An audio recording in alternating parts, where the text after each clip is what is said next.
തേജസ്സുള്ള ഒരാൾ. എന്നിട്ട് കുന്നുംപുറത്ത് അപ്പൻ അമ്പലം ചോദിച്ചാ വന്നേ, അങ്ങോട്ട് പോയിട്ടുണ്ട്. ഞാൻ അമ്പലത്തിലേക്ക് ഓടുമ്പോൾ എൻ്റെ മനസ്സ് അസ്വസ്ഥമായിരുന്നു. ഞാൻ ഓടി അമ്പലത്തിലെത്തി.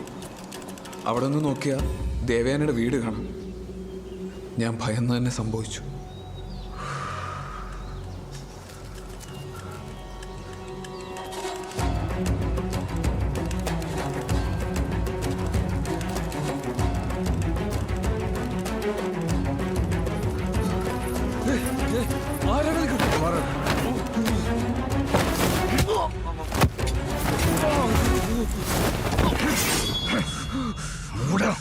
എതിർക്കുന്നത് ആരോടെന്ന് നനച്ചു? നീ കണ്ണു മൂട്, ഇല്ലെങ്കിൽ ഞാനത് ചൂഴ്ന്നെടുക്കും.